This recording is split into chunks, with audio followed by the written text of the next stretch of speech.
Di sirat Rasul Allah, dia ditawari 2 budak perempuan untuk ditukar dengan Safiyah. Tetapi dalam Sahih Muslim, dia mendapat 7 budak. Bagaimana bisa dari 2 budak menjadi 7 budak?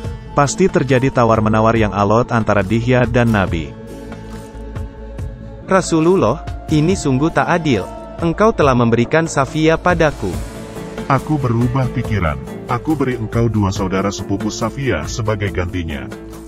Kau pasti suka mereka yang muda dan cantik. Engkau bisa menikmati mereka nanti malam. Rasulullah, aku tidak tertarik sama gadis-gadis ini. Pakai sendiri saja mereka, aku hanya butuh Safiyah. Dihya, jangan rewel kamu. Aku tambah dengan 3 anak laki. Kenikmatan 2 kali lipat. Gimana? Wah, aku gak butuh mereka. Kembalikan saja Safiyah padaku. Ku tambah 2 wanita. Total jadi 7 budak, 7 kepala, semua untukmu. Gimana? Rasulullah, aku sudah punya cukup budak dari jihad yang lalu. Aku hanya ingin Safiyah. Dihya, dasar kepala batu. Ambil apa yang kutawarkan sebelum aku berubah pikiran dan memotong batang kemaluanmu. Dihya tahu bahwa Nabi benar-benar serius. Dia lalu mengambil ke-7 budak pemberian Nabi dan bergegas pergi.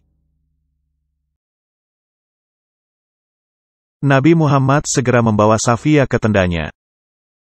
Ketika Nabi hendak menghampiri Safiyah, dia menolak. Bagaimana mungkin dia bisa menyerahkan dirinya pada pria yang beberapa jam yang lalu baru saja membunuh keluarganya yang dikasihinya? Kenapa kau menolak aku, Safiyah? Aku tak suka sama orang yang suka main bunuh, rampok, jarah. Wah, ngawur itu. Bukan kami yang melakukan itu, tapi Allah lah yang membunuh mereka melalui tangan-tangan kami. Ini ayatnya. Quran, Surah Al-Anfal, ayat 17. Sebenarnya bukan kamu yang membunuh mereka, melainkan Allah yang membunuh mereka. Selain itu, kafir bukanlah orang-orang yang tak berdosa, mereka itu menolak Allah. Begitu kami telah membunuh mereka, maka halal bagi kami istri-istri dan anak-anak perempuan mereka. Menurut Quran, Surah An-Nisa, ayat 3 dan 24, Surah Al-Mu'minun, ayat 6, Surah Al-Ahzab, ayat 50, Surah Al-Ma'arij, ayat 30. Karena itu janganlah bersikap begitu. Aku tak mau buang-buang waktu. Jika kau tetap menolak, maka aku akan kembalikan kau pada Dihya. Safiyah sadar bahwa dia tak berdaya untuk menolak. Aku pasti akan ditiduri paksa, jika bukan oleh Nabi, tentu oleh Muslim lain. Setidaknya, Nabi memiliki banyak jariyah dari jatah 1/5 harta jarahan. Selain itu, dia punya banyak istri, sehingga dia tak bisa sering meniduriku. Dengan Muslim lain, aku akan digagahi siang malam, lalu dijual di pasar budak. Ketika Nabi sedang berbaring bersama Safiyah, dia mendengar suara di luar tenda. Dia memutuskan untuk pergi keluar untuk mengetahui sumber suara. Siapa di sana? Ini aku, Abu Ayyub, ya Rasulullah. Ngapain kamu di dekat tendaku? Wahai Rasulullah, aku takut jika wanita ini mencelakaimu, karena engkau telah membunuh ayah, suami, dan kaumnya dan ia juga baru saja memeluk Islam. Jadi, aku takut jika ia mencelakaimu. Oh, bagus. Allah memberkatimu, Abu Ayyub. Berikut dari Sirah Nabawiyah, oleh Ibnu Hisham, halaman 608. Rasulullah bermalam dengan Safiyah binti Huyai di kemah beliau. Sedangkan Abu Ayyub Khalid bin Zaid dari Bani An-Najjar semalaman penuh menjaga dan mengitari kemah beliau dengan pedangnya yang terhunus. Pada keesokan harinya, ketika Rasulullah melihat Abu Ayyub berada di kemah, beliau bertanya, "Ada apa denganmu wahai Abu Ayyub?"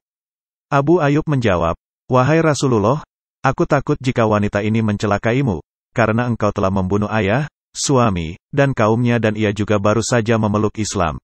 Jadi, aku takut jika ia mencelakaimu." Ini merupakan pengakuan jujur bahwa Nabi Muhammad dan pengikutnya tidak ragu merampok, membunuh kafir di pagi hari, dan lalu memperkosa para wanitanya di malam hari. Iya, selama itu tidak terjadi pada diriku dan keluargaku. Meskipun demikian, dia mengaku memiliki teladan moral terluhur di Quran. Surah Al-Ahzab, ayat 21. Sungguh, telah ada pada diri Rasulullah suri teladan yang baik bagimu, yaitu bagi orang yang mengharap rahmat Allah dan kedatangan hari kiamat dan yang banyak mengingat Allah. Jadi suri teladan yang baik menurut Islam bukanlah hal yang baik dan buruk menurut nilai-nilai universal, tapi apa yang disukai dan tidak disukai Nabi Muhammad. Contohnya, perkosaan, pembunuhan, penjarahan merupakan hal yang sangat buruk menurut nilai universal, tapi menurut Nabi Muhammad, ketiga hal itu belum tentu buruk. Begini, aku diperintahkan untuk memerangi manusia hingga mereka mengucapkan, tiada Tuhan yang berhak disembah melainkan Allah. Jika mereka berkata begitu, melakukan sholat seperti kami, menghadap kiblat kami, menyembelih dengan cara kami, maka harta dan jiwanya haram bagi kami, kecuali dengan hak Islam, dan hisabnya diserahkan kepada Allah. Berapa lamakah Nabi menggagahi Safiyah? 3 hari. Nabi Muhammad begitu menyukai Safiyah sehingga akhirnya dia memutuskan untuk menikahinya. Sahih Bukhari 4212. Diceritakan Anas bin Malik, Nabi tinggal bersama Safiyah bin Huyai selama 3 hari di perjalanan Khaybar di mana ia menikmati pernikahannya dengan Safiyah. Safiyah adalah salah satu di antara mereka yang diperintahkan untuk mengenakan jilbab. Jilbab hanya boleh dikenakan oleh muslimah merdeka. Budak wanita tidak boleh mengenakannya. Jilbab yang dipakai Safiyah menunjukkan bahwa dia bukan budak lagi, dan dia telah menikah dengan Nabi Muhammad. Sang Nabi begitu pedit sehingga dia tidak mau membayar mahar bagi Safiyah. Sahih Bukhari 4201. Tabit bertanya pada Anas, "Wahai Abu Hamzah, mahar apa yang dibayarkan oleh Nabi?" Dia berkata, dirinya adalah maharnya karena dia telah membebaskan Safiyah dan kemudian menikahinya. Aku tidak perlu membayar mas kawin untuk Safiyah, karena itu berarti aku harus membayar diriku sendiri, karena telah memerdekakannya. Untuk kebaikanku terhadap Safiyah, Allah akan memberiku 2 pahala. Pertama adalah untuk memerdekakan Safiyah, yang kedua adalah untuk menikahinya.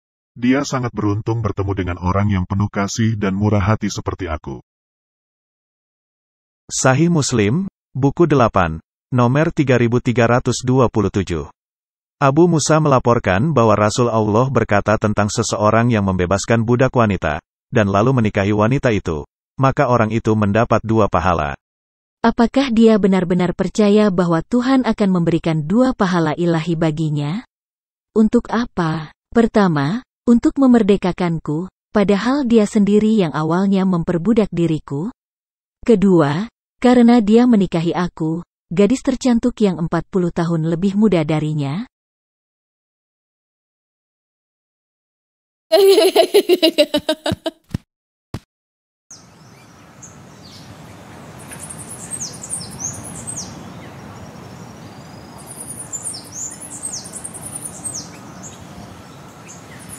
Awalnya, Nabi Muhammad berniat mengusir semua masyarakat Yahudi Khaybar yang tersisa. Tapi orang-orang Yahudi meminta izin untuk mengolah tanah pertanian mereka dan memberi separuh hasil panen untuk Nabi. Setelah menaklukkan Khaybar, aku berkuasa atas tanahnya. Mereka boleh tetap tinggal di sini, asalkan membayar jizyah padaku. Jizyah adalah uang yang dibayar oleh non-muslim agar boleh tetap menganut agama mereka di tanah Islam. Berdasarkan hukum Islam, jika uang tidak dibayar, maka non-muslim akan dibunuh atau diperbudak. Toleransi dalam Islam itu tidak gratis, ngerti? Bahkan setelah membayar jizyah selama bertahun-tahun, penduduk Khaybar akhirnya diusir juga oleh Umar, sewaktu dia menjadi khalifah kedua. Kisah ini berasal dari Sunan Ahmad, volume 6, halaman 337. Suatu hari, Nabi Muhammad melakukan perjalanan untuk naik haji. Dia membawa 2 orang istrinya, yakni Zainab binti Jas dan Safiyah binti Huyai. Di perjalanan, untaku terjatuh karena unta itu terlemah di antara unta lainnya. Maka aku menangisi untaku. Nabi datang menghampiriku. Oh, Safiyah, jangan menangis. Aku akan minta bantuan pada Zainab. Nabi Muhammad menemui Zainab. Unta Safiyah jatuh sakit. Tolong pinjamkan salah satu untamu baginya. Apa? Gak bisa. Aku tak akan memberikan untaku untuk perempuan Yahudi itu. Nabi Muhammad menjadi marah pada Zainab dan tak menemuinya selama 2 bulan. Jangan menangis, Safiyah. Aku akan memberimu unta yang lain. Semakin sering Nabi memintaku untuk berhenti menangis, semakin menjadi pula tangisanku. Safia telah ditangkap dan dipaksa hidup bersama orang-orang yang membunuh keluarganya. Dia tidak bisa pergi kemanapun dan tiada yang bisa memberinya kelegaan. Dia dibenci orang-orang sekitarnya. Satu-satunya orang yang menunjukkan belas kasihan padanya adalah orang yang justru membunuh ayah dan suaminya.